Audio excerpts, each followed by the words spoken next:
Hey everyone, welcome back to the Real Estate Success Podcast. On this episode of What Works Wednesday, we are going to be diving into a hot tax topic that has a lot of business owners, a lot of real estate professionals talking again, and that is 100% bonus depreciation. Yes, it's a great thing. It's back due to the one big beautiful bill, and it's got a lot of folks wondering if now's the time to go buy that piece of equipment, buy that SUV for the tax write-off. So, is it that time? Well, maybe, but first we have to slow down and walk through how bonus depreciation acts, how you plug it into your overall strategy, and how to use it without setting yourself up for a surprise tax hangover down the road. So let's start with what is bonus depreciation? Well, when we say bonus depreciation, or when we say depreciation in general, what this is if you buy a qualifying asset for your business, let's say you buy a car, a piece of equipment, a computer, some types of office renovations, depreciation says, hey, you can take the cost of that big ticket item and spread that deduction over a handful of years, whether it's 5, 7, 15, you can kind of spread that out. So over a series of years, you can take a portion of the cost as a deduction. Bonus depreciation says, well, you can actually take a large portion of that cost up front in the first year as a bonus to depreciate. So 100% bonus depreciation means you can take the full cost of that piece of equipment as a deduction now. You buy a $50,000 piece of equipment, bonus depreciation, $50,000 is written off your income this year. Now, over the last few years, we had 100% and it began to dwindle. It was, then 80%, then 60%. This year it's 40% until the one big beautiful bill brought it back to the 100%, the full cost of the equipment. So you can deduct the full cost right away and instead of depreciating it slowly over the time span, which is awesome and it's very powerful. But like the great Spider-Man said, with great tax savings comes great responsibility. So there's kind of a quick, reality check, something we have to touch base on. One thing I want to clear up because it trips up a ton of people. Depreciation is not a deduction. Both allow you to write off the cost of something off your taxes, but they're not the same. So think of deductions like you're paying for advertising. You pay for something for your business, it's written off your income, straightforward. You get taxed on revenue minus your expenses, the deductions, taxable. Great. You never have to worry about it again. It's one and done. Depreciation is different. And the fact that, again, typically it spreads the cost, but the whole cost up front feels like a deduction. So it feels the same. Hey, I paid for something. It's written off my income. Great. And on your tax return in that year, yes, it's going to essentially be the same. But here's the kicker. Depreciation isn't always free, if that makes sense, because there's something called depreciation recapture that we need to talk about. So let's say you buy a $90,000 piece of equipment this year. You use bonus depreciation and you write off the full cost. So you got a $90,000, what feels like a deduction. Great. Less taxes now. But then let's say in a couple of years, you sell that piece of equipment for $40,000. The IRS doesn't forget that. They come back and they say, hey, I want you to know you wrote off that $90,000 piece of equipment in the past. You just sold it. So now that $40,000 is considered income to you.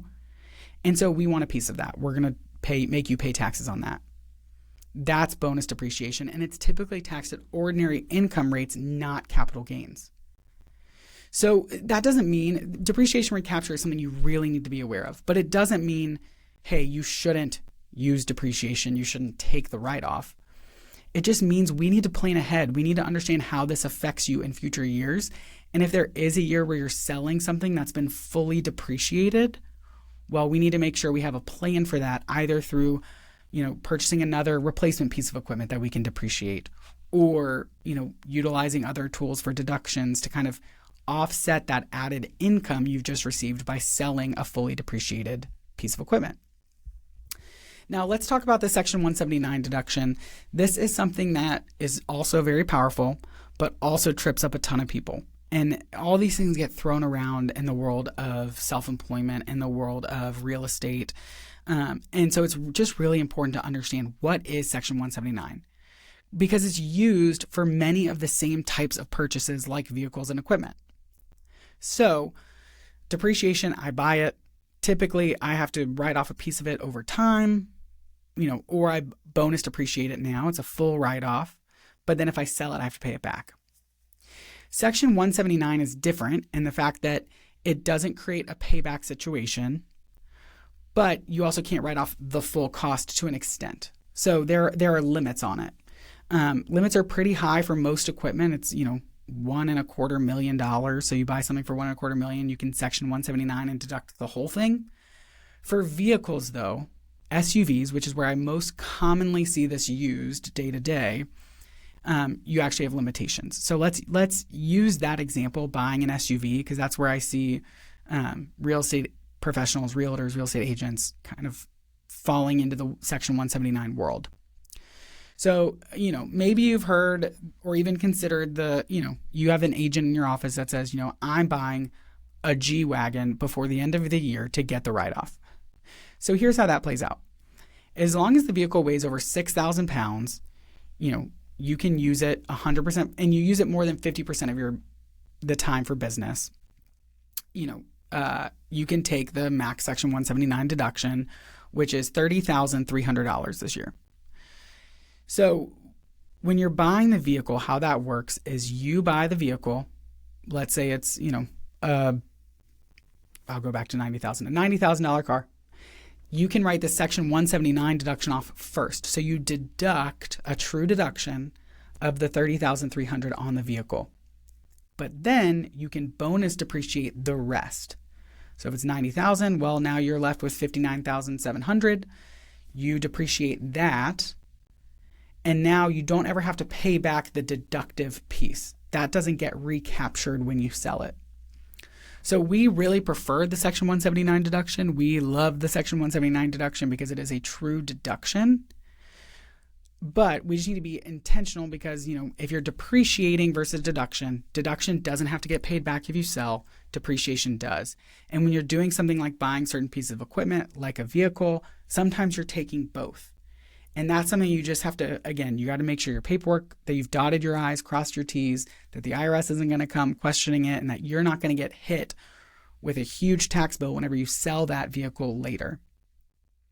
So here's how, at PeaceLink, we really try and help people maximize these opportunities without having, hidden regrets down the line. So the way that we do this is we really make sure, for you as a listener, you really need to make sure your books reflect the purchase correctly. So if you're an S Corp, that needs to show up on your balance sheet. That needs to show up in your books. The business has to own it in order to both get the deduction correctly and to track your depreciation. That's really important. I see people take that in their personal life. So they, buy the vehicle in their personal name, but use it for business and try to do these things.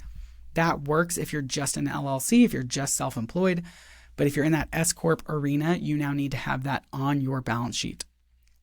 Now, the other thing to do it is to strategically time your bonus depreciation. Oftentimes I just see people wait till the end of the year and say, oh, I don't want to pay taxes. I'll do it. I'll buy this now. But bonus depreciation is most valuable. It's so powerful when you have a high income year, when you've had a big year of sales. You've done sales and flips and landed the biggest client and commission of your life. This is the time to use your bonus depreciation. This is the time to buy that equipment because it is a huge tax write-off for you, and then it can offset that income. And then basically stack it with other strategies when you sell that. So you want to buy in a large income year. You want to sell in a low income year. Hey, I'm having a bad year. Maybe now's the time to sell this piece of equipment where I might get bonus recapture on it. Depreciation recapture on it. And then you can stack it with other strategies to say, hey, I'm selling this $40,000 is going to be recaptured, so I'm going to owe taxes on that. Great. Now let's contribute to your solo 401k, which is an upfront deduction to you. Let's purchase another bonus depreciating asset. Let's do some entity level planning, like some qualified business income strategies. Use the Augusta rule on your personal home. Let's do some things to be able to offset when you have depreciation recapture. So in summary, this is so powerful. I'm 10 out of 10 on 100% bonus depreciation. It is a really powerful tool. I'm excited that they brought it back. We are having conversations with clients over and over and over again about it right now. But you don't want to just go buy $90,000 worth of equipment just to do that, right? Because then you're still out the $90,000 or you still have the monthly payment on it. We want to know how to do it well, which means if we're going to be buying a piece of equipment already, of course, use your Section 179 deduction, use your bonus depreciation, but also understand deduction and depreciation are different. Depreciation you have to recapture when you sell at income tax rates. We have to plan for that. Is this a year where it makes sense to have to purchase something that's bonus depreciated? Do you need that tax write-off right now? Or if you're selling this year and you're going to have a taxable impact, how do we plan around that? So it's not as straightforward as some people think. Oh man, that just means I can deduct whatever I want. No, it's not a deduction. It is a write-off, but it's depreciation, so it needs to get recaptured. We need to plan around that. So I hope that adds some clarity to you. I hope that, when you're making these purchases, they make sense. You understand them with your income and cash flow. I hope that this helps. If you ever need help, obviously reach out. We would love that. But go forth, build the life you long for, and prosper.